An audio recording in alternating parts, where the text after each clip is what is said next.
가이드 딜라이트 5월 9일 말씀 묵상 시작하겠습니다. 새 날을 열어주시는 주님을 찬양합니다. 신실하신 주님을 의지합니다.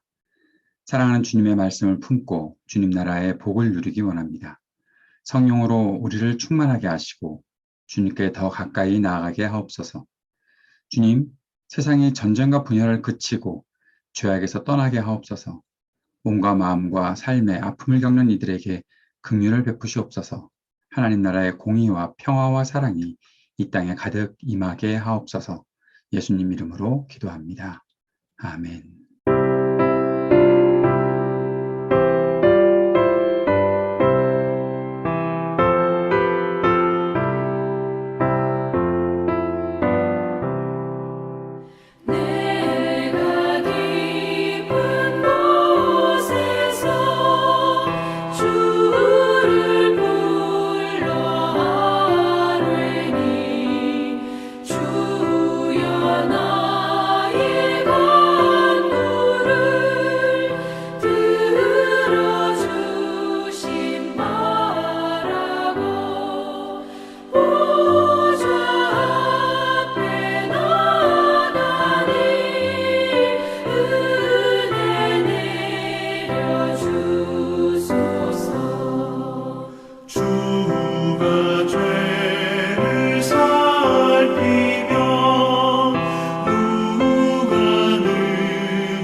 사무엘상 1장 19절에서 28절까지의 말씀입니다. 그들이 아침에 일찍 일어나 여호와 앞에 경배하고 돌아가 라마의 자기 집에 이르니라. 엘가나가 그의 아내 한나와 동침하매 여호와께서 그를 생각하신지라. 한나가 임신하고 때가 이르매 아들을 낳아 사무엘이라 이름하였으니 이는 내가 여호와께 그를 구하였다 함이더라. 그 사람 엘가나와 그의 온 집이 여호와께 매년 제와 서원제를 드리러 올라갈 때에 오직 한나는 올라가지 아니하고 그의 남편에게 이르되 아이를 젖대거든 내가 그를 데리고 가서 여호와 앞에 뵙게 하고 거기에 영원히 있게 하리이다 하니 그의 남편 엘가나가 그에게 이르되 그대의 소견에 좋은 대로 하여 그를 젖대기까지 기다리라. 오직 여호와께서 그의 말씀대로 이루시기를 원하노라 하니라. 이에 그 여자가 그의 아들을 양육하며 그가 젖대기까지 기다리다가 젖을 뗀 후에 그를 데리고 올라갈새 수소 3마리와 밀가루 1에바와 포도주 1가죽부대를 가지고 실로 여호와의 집에 나아갔는데 아이가 어리더라. 그들이 숫소를 잡고 아이를 데리고 엘리에게 가서 한나가 이르되 내 주여 당신의 사심으로 맹세하나이다. 나는 여기서 내 주 당신 곁에 서서 여호와께 기도하던 여자라. 이 아이를 위하여 내가 기도하였더니 내가 구하여 기도한 바를 여호와께서 내게 허락하신지라. 그러므로 나도 그를 여호와께 드리되 그의 평생을 여호와께 드리나이다. 하고 그가 거기서 여호와께 경배하니라. 아멘. 예, 주일부터 사무엘상 말씀 묵상이 시작되었습니다. 사무엘상 1장 말씀을 전체적으로 보면 엘가나라는 사람의 이야기가 나타나고 있고 그 엘가나에게 두 아내가 있었다. 그리고 두 아내 중에 한 사람 한나는 아이가 없어서 상당히 고통을 당하고 있었는데 그 고통당하던 시간으로 이야기가 시작되고 있는 것을 볼 수 있죠. 엘가나는 열심히 하나님께 예배하고 제사를 드렸던 사람입니다. 그런데 엘가나의 두 아내 중 분인나는 자식이 있었고 한나는 자식이 없었다라고 기록하고 있습니다. 그런데 엘가나는 한나를 더 사랑했다라는 것이죠. 자식이 없는 사람을 더 사랑한 분명한 어떤 이유가 있겠지요. 근데 여기 사무엘상 1장을 읽으면서 몇 가지 질문을 하게 됩니다. 왜 엘가나는 아내가 둘이었을까? 뭐 그런 질문도 해보게 되겠죠. 더 질문하고 싶은 것은 왜 엘가나는 분인나보다 한나를 더 사랑했을까라는 겁니다. 그리고 왜 분인나를 가리켜서 한나의 적수라고 표현할까 하는 것도 질문 중에 하나입니다. 그리고 왜 하나님은 한나가 임신하지 못하게 하셨을까? 본문에서 여호와께서 그를 임신하지 못하게 하셨다라는 그런 내용이 있으니까 아이가 왜 한나에게는 생기지 않았을까? 물론 생명의 주관자이신 하나님께서 허락하시는 것이 마땅한 일이다라고 생각을 하지만 전부 다 엘가나의 자식일 텐데 왜 한나에게는 지금 아이가 없었고 분인나에게는 자식이 있어서 분인나와 한나가 더 갈등을 일으키게 되었을까라는 그런 질문을 해보게 되는 것이죠. 엘가나는 한나의 슬픔을 보면서 자신이 한나에게 열 아들보다 낫지 않느냐라고 그렇게 말을 합니다. 8절 말씀에 그렇게 말하고 있었죠. 그런데 이 말이 한나에게 과연 위로가 되었을까라는 거죠. 내가 있잖아. 당신은 나에게 그만큼 소중한 존재이고 당신 존재만으로도 내가 당신을 사랑하고 또 당신에게 아들이 꼭 있어야 되나? 내가 있는데 과연 이 말이 한나를 위로할 수 있었을까? 한나는 지금 아들이 없어서 자식이 없어서 슬픔과 고통을 당하고 있는 것이지 남편이 있고 없고 때문에 그런 건 아니잖아요. 남편이 사랑해 주는 건 다 아는데 지금 자식이 없으니까 당시에 자식이 없다고 한다면 조금 전에 이야기했던 것처럼 하나님께서 허락하지 않았으니 하나님으로부터 내가 뭔가 징계를 당하거나 벌을 당하고 있는 것은 아닌가라는 그런 생각을 하고도 있기 때문에 다른 사람들이 또 그렇게 생각하는 경우들이 있었기 때문에 한나는 그것 때문에 고통스러웠는데 그럼에도 불구하고 엘가나는 한나를 많이 사랑했다라는 것은 사실인 것 같습니다. 성전에 올라갔을 때 한나는 통곡하며 기도를 합니다. 마음이 괴로워서 통곡하며 기도했다. 그런데 그 기도에 한나의 서원이 담겨져 있습니다. 서원이라는 거죠. 내가 아들을 낳게 해주시면 아들을 낳으실 인으로 주님께 드리겠습니다. 이 한나의 서원이 과연 우리가 가끔 하는 기도에 있어서 하나님과의 거래, 그 정도의 내용이었을까 질문을 해보게 되죠. 하나님 내게 이런 기도를 들어주시면 내가 주님께 무엇을 드리겠습니다. 라고 그렇게 말하는, 그렇게 기도하는 경우들이 참 많잖아요. 그런 것은 사실 하나님으로부터 뭔가 거래하자라는 것으로만 느껴지는 거죠. 뭐 기도할 때 때를 쓰듯이 금식을 한다거나 금식은 정말 하나님만을 바라는 것인데 금식하면서 내가 머리에 띠를 두르고 단식 투장을 해서 그것을 꼭 얻어내리라 라는 그러한 식으로 금식을 만들어 가거나 또 이렇게 해주시면 이렇게 하겠습니다 라는 그런 식의 어떠한 거래 형식의 기도가 한나의 서원과는 차이가 있지 않겠는가라는 생각을 해보게 됩니다. 왜냐하면 한나는 아들을 낳게 해달라고 기도하고 있는 것인데 그 아들을 낳게 해주시면 나시인으로 드리겠습니다라고 그렇게 하고 있거든요. 그것이 아들을 구하고 아들을 얻은 사람의 기도의 태도일까라는 것은 좀 생각을 더 깊이 해봐야 된다는 거죠. 그 소원에는 어떤 의미가 있을까? 한나가 기도하는 것을 보고서 엘리는 한나가 술에 취한 사람으로 알고서 꾸짖었습니다. 제사장인 엘리가 왜 기도하는 사람을 몰라고 할까? 물론 그럴 수 있죠. 저 사람이 기도를 하는 건가, 좋은 건가, 아니면 뭐 딴소리를 하는 건가, 미쳤나, 뭐 등등의 여러 가지 생각들을 할 수 있는 것은 사실입니다. 하지만 백성들을 하나님 앞으로 인도해야 되는 대제사장이 한나가 술이 취한 것으로 착각하고 있다는 것은 뭔가 좀 음, 의심의 여지가 있죠. 왜 그런가 하면 아마 엘리에 대한 선이해 때문에 그런 것 같습니다. 엘리가 워낙 그 암흑기의 시대에 대제사장의 역할을 제대로 했을까 하는 그런 의문이 들기 때문에 그런 것이죠. 물론 또 성전에 들어와서 기도를 하는데 너 내가 모르는 사이에 들어왔으니 너 뭐 재물을 가지고 왔니 뭘 했니 뭐 등등의 여러 가지 생각들을 가지고서 하나를 나무랐을 수도 있겠지만 어쨌든 지금 엘리는 이렇게 기도하고 있는 한나가 마음에 들지 않았던 것 같습니다. 기도하는 것을 몰라봤으니까 그랬겠죠. 하나는 자신이 왜 이렇게 통곡하며 깊이 기도하고 있었는지 그 이유를 엘리에게 말합니다. 그리고 엘리는 하나님께서 너의 기도에 응답하실 것이다 라고 그렇게 말을 하지요. 아무리 어리석어 보이고 좀 나태해 보이고 뭔가 부족한 것이 많은 제사장이라 할지라도 지금 하나님의 사람으로서 자신의 역할은 이때 하고 있는 것을 보게 됩니다. 그런데 더 우리가 생각해 봐야 되는 것은 18절에 한나가 다시는 얼굴에 근심이 없었다라고 말하고 있는 것이죠. 엘리에게 많은 부족함이 있었지만 그러나 엘리로부터 듣는 하나님의 그 음성에 신뢰를 가지고 있었던 것이 한나였다라는 것입니다. 엘가나는 이제 내려가서 제사를 다 마치고 가서 한나와 동침을 합니다. 그리고 하나님께서는 그를 생각하셨고 한나가 임신하고 아들을 낳게 되었습니다. 아들의 이름을 사무엘이라고 지었던 거죠.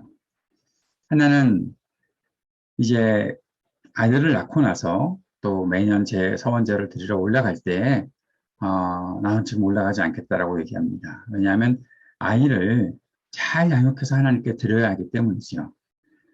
오해하면 안 됩니다. 한나가 마음이 변한 것이 아니죠. 우리는 이미 알고 있어서 그렇지만 아들을 낳으면 하나님께 바치겠다고 했는데 지금 왜 안 올라가는 거지? 뭐 그런 생각을 하시는 분들이 혹시 있을지 모르겠지만 올라가지 않는 이유는 나이가 젖을 떼고 그만큼 잘 성장해서 건강하게 온전히 성장해서 하나님께 갈 수 있도록 스스로 음식을 먹을 수 있는 그럴 때까지 기다렸다는 것이죠. 그리고 나서 젖을 뗀 후에 데리고 올라가서 그리고 아들의 평생을 여호와께 드리는 장면이 나타나고 있습니다.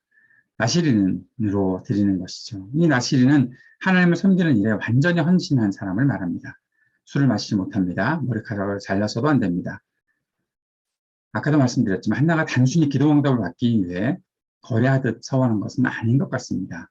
그 서원을 분명히 지키고 있고 온전히 지키려고 아들을 키웠고 또 아들을 때가 되어서 바치고 있다는 것이죠. 한나의 간절한 기도를 생각하지 않을 수 없습니다. 한나의 간절한 기도는 그녀의 괴로운 심정과 비통한 마음에서 시작된 것이죠. 하지만 하나님께서는 그녀의 기도를 통해 사무엘을 태어나게 하셨습니다. 암흑과 같은 세상. 지금 이때도 사사 시대였다는 거죠. 사사 시대에 우리가 앞에서 보았던 룻과 보아스, 나오미 같이 별처럼 빛나는 사람들이 있었던 것처럼 하나님 앞에 자신의 슬픔과 고통을 아주 통곡하며 기도하지만 단순히 자신의 슬픔이 위로받고 고통이 나음을 얻고 뭔가 채워지고 하는 그런 것들로만 끝나는 것이 아니라 하나님 앞에 온전히 드려지는 삶을 살겠습니다라고 고백하고 있는 하나님을 그렇게 간절히 붙잡고 있는 한나 같은 사람이 당시에도 있었다라는 것이죠. 암흑과 같은 세상에서 그러한 사람들이 하나님의 역사를 시작하고 있습니다. 모든 일에 저는 한나가 엘가나와 함께 예배했던 그 장면을 놓칠 수가 없다 생각을 합니다. 항상 예배하고 경건한 삶을 살았던 사람이었다는 것이죠. 그런데 여기서 잊지 말아야 할 것은 항상 예배하고 경건한 삶을 살더라도 고통스러운 일을 만날 수 있다는 것입니다. 그러나 그럼에도 불구하고 그 고통 가운데서도 예배와 기도의 자리에 있었던 한나. 그래서 그 여인 한나의 서원은 단순히 응답받기 위한 거래가 아니라는 것을 우리가 알 수 있다는 것이죠. 그녀의 예배와 기도의 자리에서 바라본 하나님 앞에서의 마음이 있었기 때문에 이러한 헌신이 가능했었다라고 볼 수 있는 겁니다. 그리고 한나가 하나님 앞에서 서원을 온전히 지키기 위해 성심을 다하는 모습을 볼 수 있는 것이죠. 사랑하는 여러분, 우리는 오늘 무슨 이유로 기도하고 있습니까? 아마 고통스러운 일들, 풀리지 않는 나의 삶의 문제들, 그런 여러 가지 것들이 우리로 하여금 기도의 자리에 나아가지 않을 수 없게 만들 것입니다. 한숨 쉬며 통곡하며 기도하겠지만, 그러나 그 기도 속에서 나를 바라보시는 하나님, 그리고 내가 바라보는 하나님, 그렇게 하나님과의 만남이 이어진다면 이것은 단순히 나의 불만과 나의 고통을 하나님께서 주시는 은혜로 채우고 끝나는 것이 아니라 그 체험을 통해 하나님께 더 나아가고 더 가까이 가고 더 온전히 헌신하는 삶으로 이어질 수 있겠다라는 것이죠. 기도의 자리, 예배의 자리, 우리가 잊지 않고 잃어버리지 않고 그 앞으로 나아갈 수 있으면 좋겠습니다. 그 안에서 하나님은 우리의 마음속에 새로운 역사를 시작하고자 마음을 움직이시고 또 우리의 삶을 움직여 주실 것입니다. 그러한 주님의 역사를 만나는 오늘 이 하루가 또 우리의 인생이 될 수 있기를 바랍니다. 함께 기도하면서 주님 앞에 고통 속에서도 하나님을 향한 소망과 갈망을 가지고 살게 하옵소서. 간절히 기도하며 나아갑시다. 이 땅의 전쟁과 분열이 그치기를 위해 기도하고 평화와 화합의 세상이 올 수 있기를 위해 기도합시다. 몸과 마음이 아픈 이들에게 긍휼을 베풀어 주시고 위로와 소망이 되어 주옵소서. 함께 기도하기 원합니다. 하이브리드 3.0 교회가 주님의 뜻 안에서 온전한 교회로 세워지게 하옵소서. 기도하는 시간 갖기 원합니다. 같이 기도하겠습니다.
하늘에 계신 우리 아버지여, 이름이 거룩히 여김을 받으시오며 나라가 임하시오며 뜻이 하늘에서 이루어진 것 같이 땅에서도 이루어지이다.